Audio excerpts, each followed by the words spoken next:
Pharmacom Corp Média, votre podcast référence sur la santé. Nous sommes votre source d'infos, toujours à vos côtés. Pharmacom Corp Média vous donne la parole. Patients, médecins, spécialistes, notre priorité, c'est vous.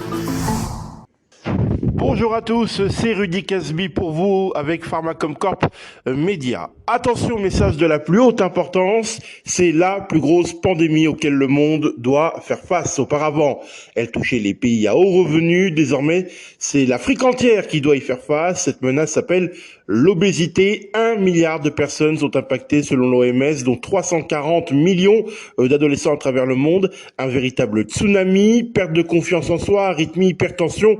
Les conséquences sont multiples et une prise de conscience s'opère jusqu'à mener au bloc opératoire quand cela est nécessaire. Dr Koné, spécialiste en la matière à l'hôpital universitaire de Cocody d'Abidjan en Côte d'Ivoire, nous explique toutes les options possibles en cas d'opération chirurgicale. Les interventions sont classées en deux groupes. Généralement, il y a deux groupes. Il y a des interventions qui entraînent un problème de malabsorption, parce que ce qu'on fait, il y a un problème de malabsorption qui est créé. Parce que dans le bypass, le principe consiste à court-circuiter le transit normal de l'aliment. Et il y a les interventions qui ne court-circuitent pas, qui laissent le schéma normal de l'alimentation. Donc l'anneau gastrique, ça sert à mettre un anneau comme une ceinture sur une portion de l'estomac. Donc il réduit la quantité, la capacité de l'estomac qui est active au niveau de l'estomac et qui réduit sa capacité, qui fait que l'aliment, lorsque on a une sensation de satiété qui arrive assez rapidement lorsqu'on s'alimente. La sleeve gastrectomie, l'estomac devient comme un tube. Voilà, donc on supprime parce que ce qu'on a constaté, les récepteurs de la faim qui sont sur la portion, la grande courbure de l'estomac, donc en supprimant cette zone, baisse la sensation, l'envie de s'alimenter. C'était le docteur Koné, spécialiste en chirurgie obstétricienne.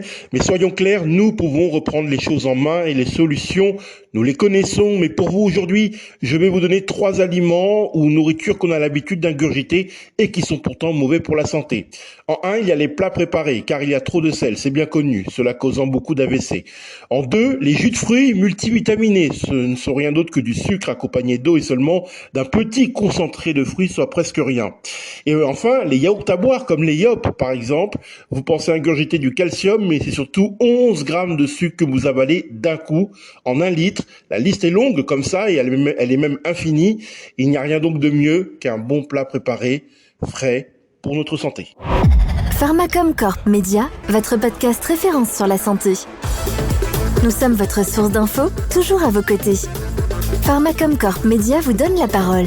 Patients, médecins, spécialistes, notre priorité, c'est vous.